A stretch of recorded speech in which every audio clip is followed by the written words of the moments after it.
मोदी राज में भारत के इतिहास का सबसे बड़ा घोटाला हुआ है, जिसने सियासत में भूचाल लाकर रख दिया है। वो कहते हैं ना, लाख कोशिशें कर ली जाएं झूठ को छुपाने की, लेकिन सच एक ना एक दिन बाहर आ ही जाता है। दोस्तों, चुनावी चंदे के नाम पर करोड़ों रुपए का हेरफेर सरकार द्वारा किया गया है। चंदे के नाम पर बीजेपी नेताओं ने अपनी झोली पैसों से भरी है दोस्तों, जिसकी सच्चाई अब सबके सामने आ चुकी है, जिसके बारे में देश की जनता ने दोस्तों कभी सोचा भी नहीं था। वो काम अब मोदी सरकार ने बंद कमरे में कुछ इस तरीके से किया, जिसकी सच्चाई ने पूरे देश को हिला कर रख दिया है। कहते हैं दोस्तों, झूठ के पांव नहीं होते, यानी झूठ ज्यादा दिन तक नहीं टिकता है। कुछ ऐसा ही हुआ है। बार बार चुनावी चंदे के नाम पर झूठ बोलने वाली एसबीआई को जब कोर्ट ने फटकार लगाई तो सारा का सारा सच देश के सामने आ चुका है। यहां तक कि जब देश के लाखों लोग कोरोना काल से अपनी जिंदगी को गंवा रहे थे, यानी कोरोना में अपनी जिंदगी बचाने की दर दर ठोकरें खा रहे थे, तब बीजेपी ने आपदा में भी अवसर का मौका ढूंढा।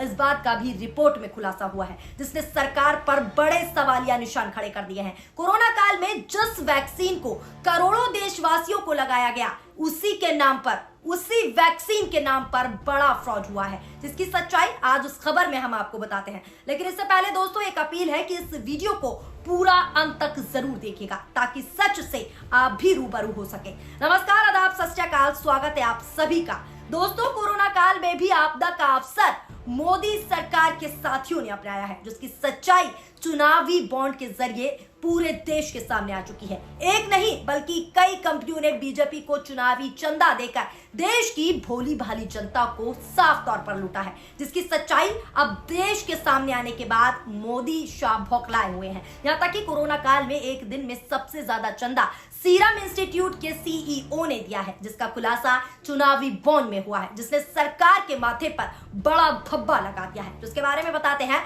लेकिन उससे पहले आपको बता दें कि इसी मुद्दे पर, यानी चुनावी बॉन्ड के मुद्दे पर, राहुल गांधी ने भी पूरी भाजपा और पीएम मोदी को पूरी तरीके से घेर लिया है। कांग्रेस के पूर्व अध्यक्ष यानी कि राहुल गांधी ने भारतीय जनता पार्टी के नेतृत्व वाली केंद्र सरकार की ओर से लाई गई चुनावी बॉन्ड योजना को दुनिया का सबसे बड़ा वसूली रैकेट करार दिया है। उन्होंने आरोप लगाया है कि योजना के माध्यम से एकत्र किए गए धन का इस्तेमाल राजनीतिक दलों को विभाजित करने और विपक्षी सरकारों को गिराने के लिए किया गया है, यानी विपक्ष की जो सरकार है उनको गिराने के लिए किया गया है। और क्या कुछ राहुल गांधी ने कहा है, आप भी उन्हीं की जुबानी सुनिए। जो नरेंद्र मोदी जी ने इलेक्टोरल बॉन्ड का कॉन्सेप्ट रखा है, वो दुनिया का सबसे बड़ा एक्सटॉर्शन रैकेट है।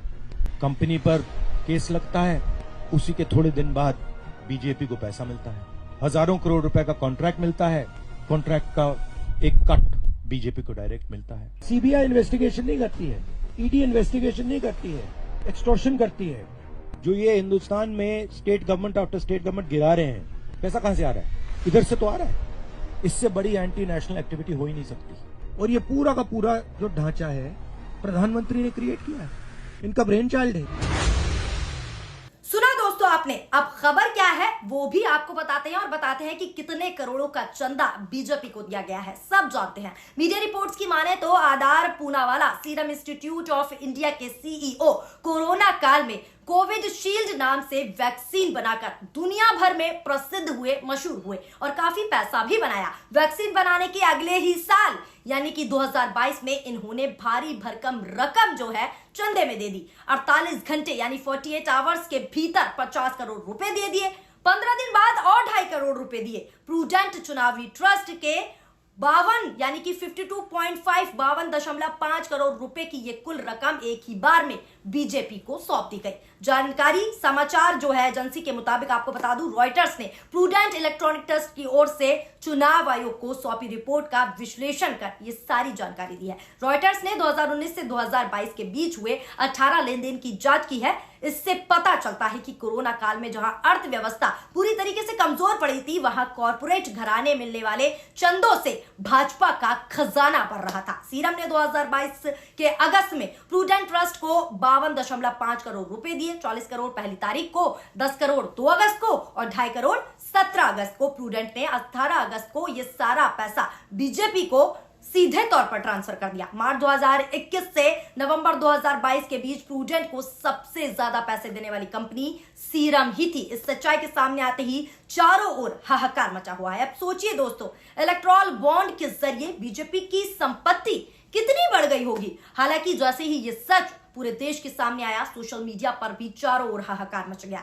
तमाम लोगों ने सवाल उठाए, कांग्रेस ने भी ट्वीट किया और ट्वीट करते हुए लिखा है कि चुनावी बॉन्ड भारत के इतिहास का सबसे बड़ा घोटाला है। सीरम इंस्टीट्यूट ऑफ इंडिया ने चुनावी बॉन्ड के तौर पर बीजेपी को 50 करोड़ का चंदा दिया। कोरोना जैसी बड़ी महामारी में मोदी सरकार ने देश में टीके बनाने का एकमात्र अधिकार सिर्फ सीरम इंस्टीट्यूट ऑफ इंडिया को दिया गया था और उन्होंने करोड़ों रुपए कमाए थे। चुनावी बॉन्ड घोटाले का एक छोटा ट्रेलर अभी सामने आया है और मोदी सरकार को बेनकाब कर दिया गया है। यानी सीधे तौर पर कांग्रेस या कहूं विपक्ष का यह कहना है कि अभी तो ये छोटा सा ट्रेलर सामने आया है भाजपा के घोटाले का। अब आगे पता नहीं कौन सी पिक्चर बाकी है जिसमें भाजपा ने बड़े घोटाले किए हों। पत्रकार विनोद कापड़ी हैं, उन्होंने भी ट्वीट किया है और लिखा है कि मैं फिर लिख रहा हूं। उन्होंने ये ट्वीट में लिखा है और लिखा है कि इलेक्टोरल बॉन्ड स्कैम आजाद भारत का सबसे बड़ा और भयावह स्कैम है। तमाम कंपनियों ने राजनीतिक दलों को हजारों करोड़ रुपए चुनावी चंदे नहीं बल्कि साफ साफ रिश्वत दी है। इस रिश्वत के बदले ऐसी एक एक कंपनी और राजनीतिक दलों और तमाम सरकारों से